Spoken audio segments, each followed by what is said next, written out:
High বন্ধুরা, সবাই কেমন আছেন? তো আজকে আমি আপনাদেরকে দেখাবো আমার অফিসের সময়ের পরে আমি বাসায় কি করি। তো দেখতে পাচ্ছেন আমার দুজন আব্বাজান, একজন মাত্র 5 বা 5.5 মাস বয়স। তো আরেকজন আমার আব্বাজান সাইফ খান, সে হচ্ছে 5.5 বছর বয়স। তো দুজনকে নিয়ে আমার অনেক সময় কাটে, তাদের সাথে আমি অনেক সময় দেই, বসে থাকি, তাদের নিয়ে খেলাধুলা করি। এবং আমার আব্বাজান এই যে ছোটজন হচ্ছেন মোহাম্মদ শোয়েব খান আর বড়জন হচ্ছেন মোহাম্মদ সাইফ খান। তো দুজনকেই আমি অনেক পছন্দ করি, অনেক ভালোবাসি আমার দুজন আব্বা। এবং আমার আম্মাজান আছেন একজন সাকিবা খানম। তো সবাইকে আমি অনেক পছন্দ করি। তো এই দুজনকে একটু আলাদাভাবে একটু বেশি করি, কারণ আসলে এই দুজন ছোট, আর আবার যখন একটু বড় হবে তখন তারাও আমার কাছ থেকে বড়র মতো আচরণ পাবে। এবং তারা এখন যতক্ষণ পর্যন্ত ছোট আছে ততক্ষণ তাদের প্রতি ভালোবাসাটা অনেক বেশি আছে। যখন তারা একটু বুঝতে পারবেন, স্কুল কলেজে যাবেন, মাদ্রাসায় যাবেন, তখন তারা আবার অন্য লেভেলের একটা ভালোবাসা পাবেন। তো এখন আমার সময়টা আসলে এইরকমভাবেই কাটে। প্রতিদিন এসে যখন নামাজ টামাজ শেষ হয় সন্ধ্যার পরে, তখন আমার এই আব্বাজানদের সাথে আমি বসে থাকি এবং তাদেরকে নিয়ে আমার সময় কাটে। তো তারাও আসলে বাবাকে কাছে পায়, খুব আনন্দ পায়, তারাও খুব উৎফুল্ল থাকে।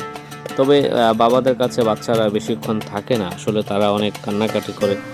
অনেক সময় তাদের কাছে বাবাদের যে কোল, এটা সব সময়ের জন্য ভালো লাগে না, মাঝে মাঝে ভালো লাগে।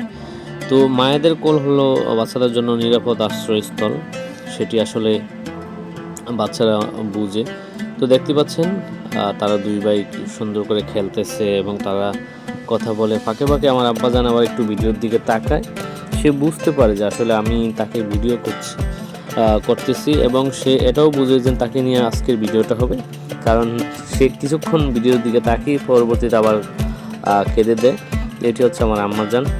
তো বন্ধুরা, আপনারা যারা আমার ভিডিওগুলো দেখেন, আসলে আমি ফ্যামিলিগত ব্লগ বানাই। এখানে দৈনিক লাইফে আমি কি করি, বাসায় বাইরে যখন যেটা মন চায় আমি আপনাদের সঙ্গে শেয়ার করি। এটা হচ্ছে আমার ডেইলি লাইফের ব্লগ।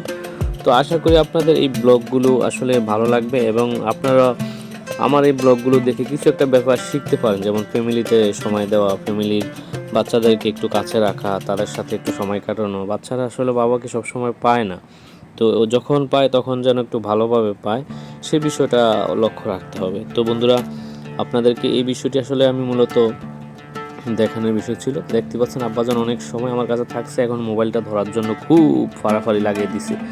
তো আসলে মোবাইল তো তাকে দেওয়া যাবে না, সে ভেঙে দিবে। তো তারপরেও তাকে মোবাইল দিতে, মানে সে কিন্তু খুব অ্যাকশনে আছে, মোবাইল ভেঙেই ফেলবে এরকম একটা অ্যাকশনে আছে।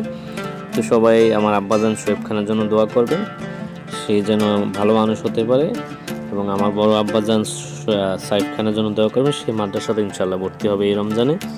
তো ভালো থাকেন, সুস্থ থাকেন, আবার আরেকটি নতুন ব্লগে দেখা হবে। আল্লাহ হাফেজ।